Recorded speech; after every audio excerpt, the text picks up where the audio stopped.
Hey, it's where father and son sit down and discuss different topics, and we talk about a different bourbon each week. So this week we got Knob Creek, aged for 9 years. This comes out of the, what was the Jim Beam. Jim Beam Distillery, yeah. Kentucky. I was down there a couple of years ago with my wife, and we were not able to get in there. They were so busy, we weren't able to get in there. But so yeah, let's give it a taste. We got a nice caramel look there.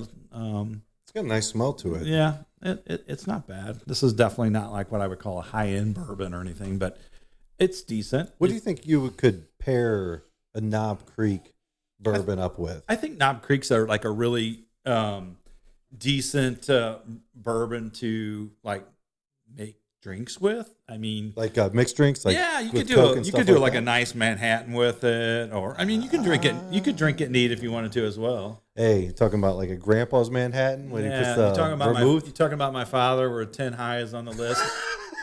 Bottle of 10 High, and you can make about 100 Manhattans with it. Yeah. Hey, nothing against 10 High or anything. Oh, I got a lot against it. Anyway, this is pretty smooth. This is actually pretty decent. I could sit around a fire and drink a little bit of this and have a little stogie. Surprising. This one doesn't have as much bite as I was expecting it to. No, it's fairly smooth, you know. It is. I would say the nearest competition for this, in my opinion, would be like a Maker's Mark. I think they're both kind of in the same category. For affordability, no, this is just me. I actually really like Maker's Mark. Well, yeah, it's a decent bourbon. This one actually is pretty good. Yeah, not bad.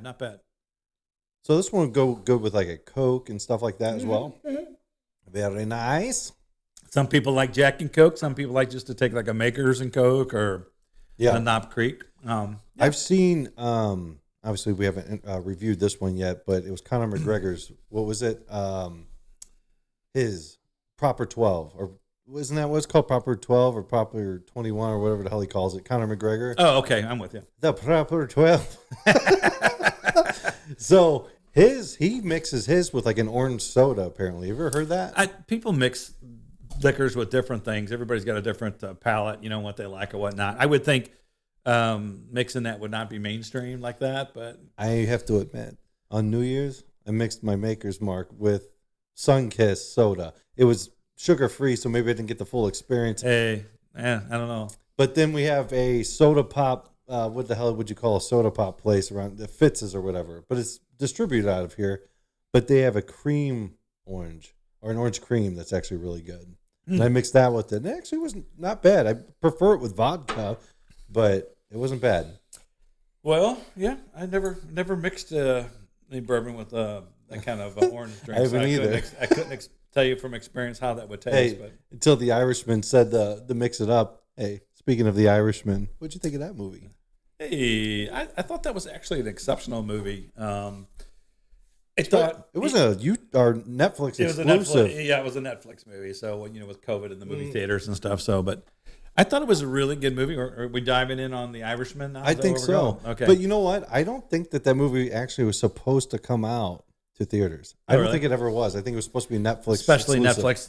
I might have to review on that. Well, Netflix is becoming big money now, so that doesn't surprise me. It's true. Everything's coming out on it. I know that Apple even was buying some of the movies that weren't, like Tom Hanks had a movie, couldn't make it out into theaters because of the vid, and Apple ended up sweeping it up. You can get it under their subscription. They even had it was kind of funny last night. I'm sure everybody's into the Cobra Kai, which I think it's pretty cool. I think there's a lot of corn in that, but it's nostalgic since I grew up with the Karate Kid, right? I actually really like it. I thought it got a little corny anywhere where I was going with this. So at the end of the show, if you watch Netflix, they have a David Spade show, kind of like an interview thing. Hey, nothing again. I love David Spade, but let me just say, that's a washed up situation there. It was boring and dumb, and I could hardly swallow it. He's not getting produced by Adam Sandler for that one, I guess. He come on stage, man. The guy looked like he crawled out of a cave or something, and his hair is all it was all jacked up. Anyway, So yeah, so no, that was a good show. So what we were just talking about The Irishman. Yeah, how do we get off track on that? If we go where you haven't drank that much bourbon yet, have you? We go where the freaking knob takes us. That's a scary thought. No doubt. Hey, or where up a creek without a paddle, Knob Creek, or where the knob wants to go. Anyway. So we're talking about the Irishman. So up a knob without a creek. You asked me what I thought about the Irishman. I thought that actually was a Martin Scorsese. Yes. Right. So I thought it was a really, really good. I know where you're going with this. What? What are you talking about? The Robert De Niro. Anybody who's ever seen it knows it's coming. Hey, I thought it was a really good movie. I thought Pesci, he was kind of usually he's a real excitable guy in all the roles they put him in. So he was very calm. He played the tough guy, obviously. He was the mob leader or whatever. Yeah, he was the main guy. Well, Buffalino, was that his name? That was a real guy. So. Anyway, it was a great movie. There were some scenes in there, and as you kind of just touched on, that I thought was a little one of those things that's kind of hard to digest. Speaking of Cobra Kai, freaking Robert De Niro's arm. Robert De Niro's not Cobra Kai. No. When he had his arm all tucked up, he looked like a cobra. So the scene we're talking about, in case anybody's not following where we're at on this, so you get in the movie, and his daughter apparently was pushed around a little bit up at the corner store. So he comes home and goes, "What's wrong with her?" And she, the guy up there, he really didn't do anything. He's kind of pushed her. He goes, "He put your hands on you?" She's like, "Yeah." So he goes up there, and everybody knows the scene where he waltzes in the door, and then all you can see through the fogged up glass. You see the guy behind the counter. I didn't mean anything. Next thing you know, he's on the ground, and then 80-year-old Robert De Niro's walking behind him, and then before his head even hits the glass and implodes, right? And then he goes, "Tell me what." Then he walks out on the sidewalk and does the romper stomp on him. Robert De Niro tucks his arm up into his freaking. Hey, let me give it. His stomach is He's like this. He tucks his arm up into his like he's almost like trying to protect his abdomen or something, and he starts sweeping around that Frankenstein boot that's like 3 times bigger than what it should be, and he kind of does he does these kicks that look like they were sped up or something in post production. It wasn't even a kick. One time you stepped on him like he was putting out a cigarette butt. He's on his foot. And he's all he's doing this little twist on him. I'm like, you're not hurting the guy, man. Yeah, and the guy that's laying on the ground is literally putting his hand out there like, go ahead, step on it. Robert De Niro's like, oh, wait a minute, there's my cigarette. Not to get too far off track, but great movie, terrible action scene. It was just to the point. It was almost unbelievable. Hey, let's not forget about when Robert De Niro was going back to when he was in World War II, or if anyone has played like a Call of Duty game, you would know in the cut scenes, you know how the CGI graphics look. That's what Robert De Niro looked like in that scene with that army helmet on. The whole movie there was something going on with his eyes that were all like, yeah, they try to remove the wrinkles, and it left these divots in his head or something. I don't know what was going on. It was weird. The last time Robert De Niro looked like that might have been in Taxi Driver or whatever the hell, when he was younger. Even then, it was kind of a stretch. It was a stretch.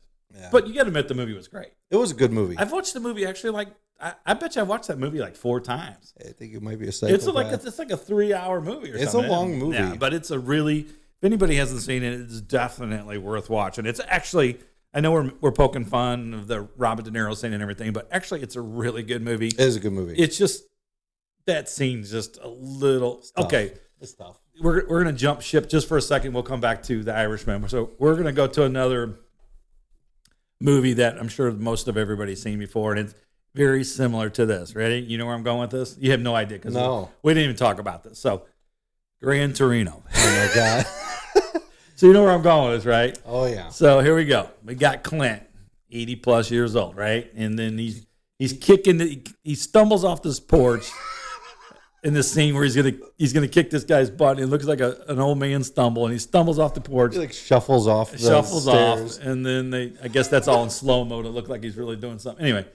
So he gets down, he starts kicking this kid who's 20 years old, which is totally ridiculous. And he's kicking him in the head 5 times. It's the same thing, man. It's these old guys just can't let it go. They can't make that believable. No. That a guy that old can do that. He literally grabs that guy out of the house, throws him down the stairs. Yeah, that guy goes flying like 20 feet. He shuffles down the stairs like he does the 1-2 shuffle down the stairs, and all of a sudden he starts like booting that guy with his freaking Walmart loafers. Exactly. It's like, come on, man. I mean, once again, another great movie. It's just, I don't know, man. You gotta leave the hardcore stunt stuff out of those because it's just hard to believe. You don't talk to Tal. You don't look at Tal. You don't look at Tal. You don't breathe on Tal. Hey, you don't smell Tal. You don't fart around Tal. You don't do anything. Tal. You hear me? Yeah. You come around. Get off my property. And just like 2 scenes before that, he was telling Tal, "You come around here again, you're dead. You're dead. Or you're done. You're done. You're done." Like try to steal my Gran Torino. You're done. Them old timers. Then that creepy father priest who kept following around that poor old guy the whole freaking movie. Mr. Walt, I want to speak with you, Mr. Walt, please. No, Father O'Brien. Yeah, Father O'Brien. I don't know if it really was. Right, whatever. He looked Irish because he had red hair, so I'm going to call him O'Brien. I don't know. Hey, Father O'Brien kept following around poor old Walt. Poor Walt. Mr. Walt was Walt, a tough old dude. I promised your dying wife that I was going to annoy you for the rest of the remainder of your life. Is that so? What is with Clint? I mean, his movies, his like stories are really good.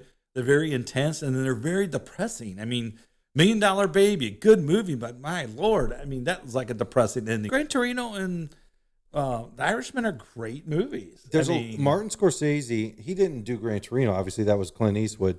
But speaking of cheese, I think Martin Scorsese leaves particular unedited parts in his movies on purpose. If you watch Casino, and anybody can reference back to this, if you watch the very beginning, there's a scene where Sam Rossing's sitting in his car and he's talking about his bull crap or whatever. You know, I had it all or whatever. And then he sits in his car and he starts it and it blows up. And then the beginning, he jumps out. Then the beginning credits start. Right. You don't know he jumps out until later. But if you watch that particular scene, you'll see right when he clicks it, the scene, it switches a frame and it's a dummy sitting inside the car. And he flips in, and it's like this dummy sitting there and the car blows up. That's funny. Hey, cheese. Hey, it's funny. I never caught that, though, so they got that past me. But you can't get past a 80-year-old man stomping on somebody with some rubber boots out in the street. It's unbelievable. And the glass implodes before he even gets to the door, you know what I mean? His boots look like those ones you got me and Bobby when we were kids. When we go snow, or we like go snow sledding or whatever. You mean those old green fireman boots that had... had a panty liner for insulation for your feet. Oh, hey, here's a tip of panty liner. Hey, tip of the day. Would you put on a Schnucks bag or I don't know if people know Schnucks. Put a Target bag around your foot.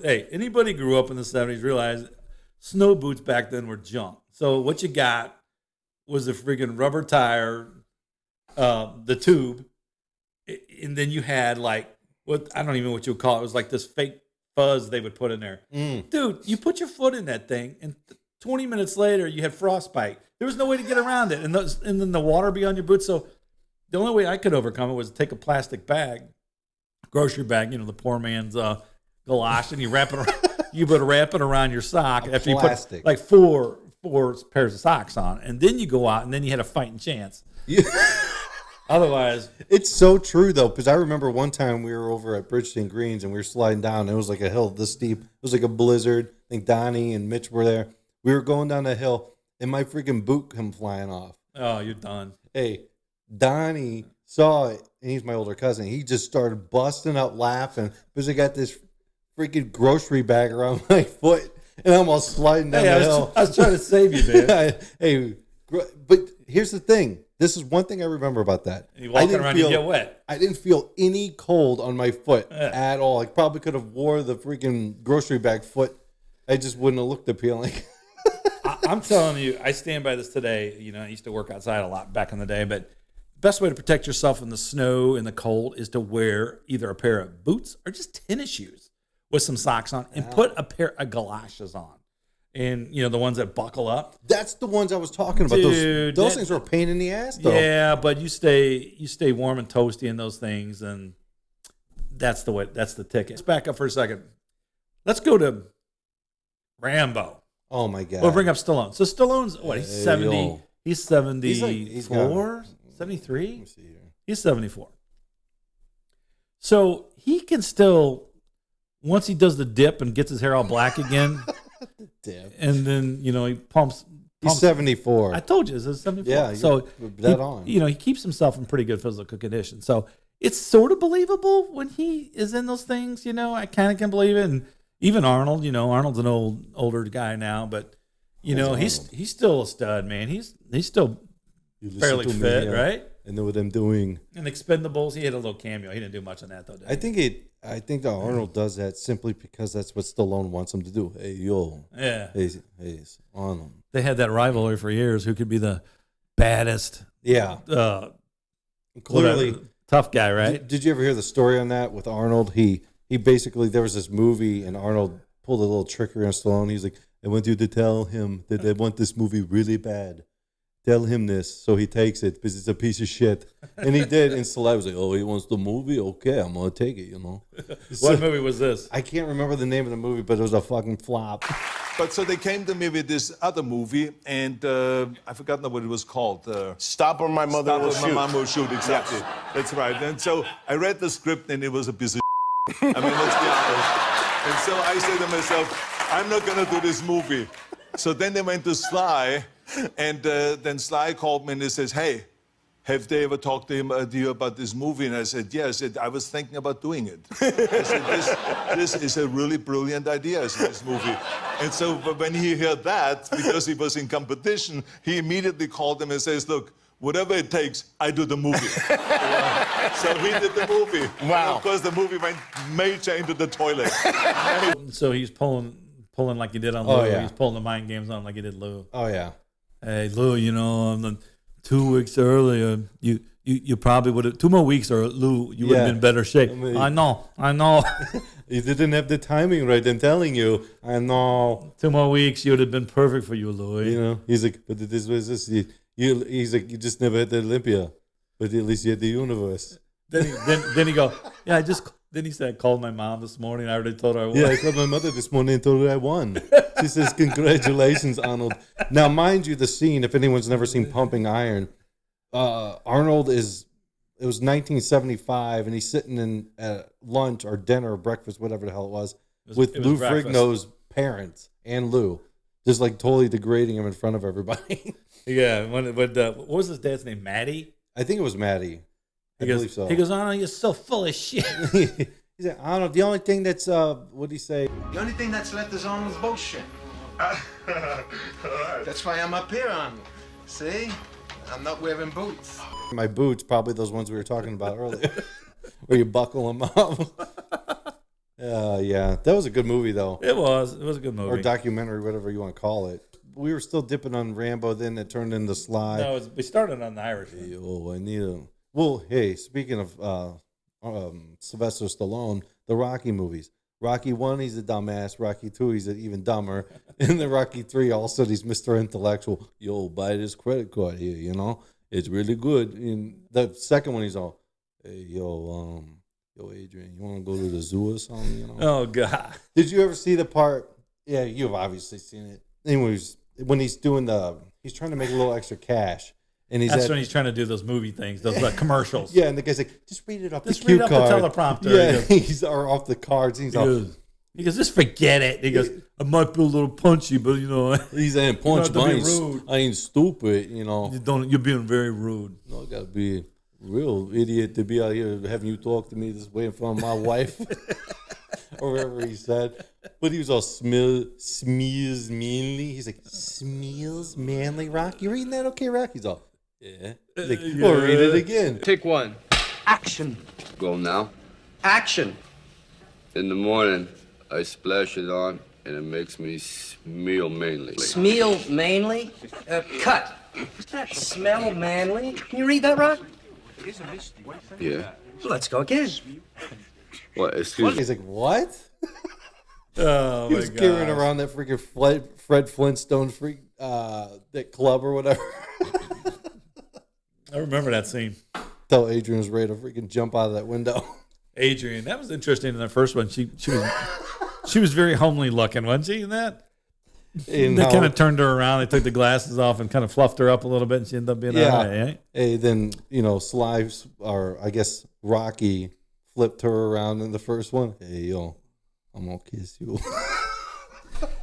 Hey, what about her brother? Man, what a big dirtbag that guy. What was his name? Paulie. Paulie.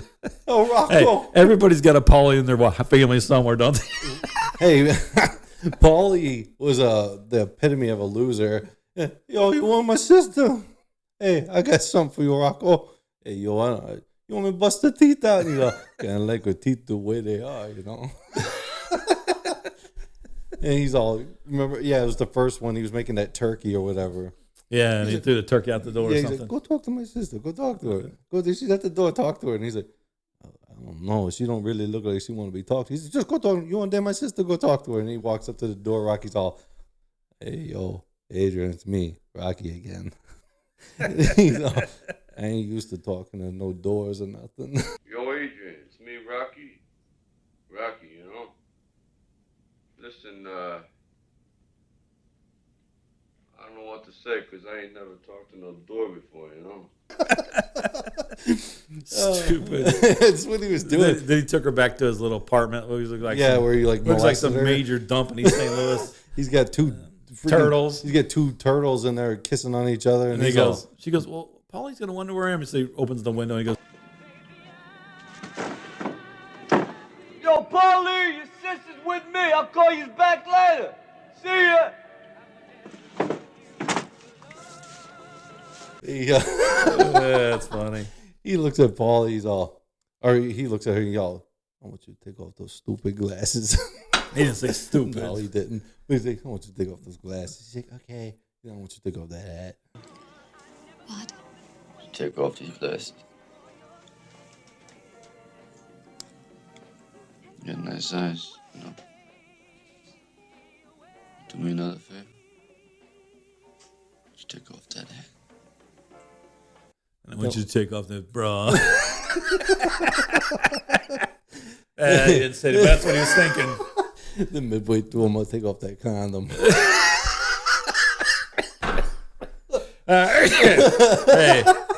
Hey, this is getting off track here a little bit. This is when you know when the whiskey's good. Hey, all right, right. The bourbon. It's not bad. All right, thanks everybody for tuning in with us this week, and we'll see you next week.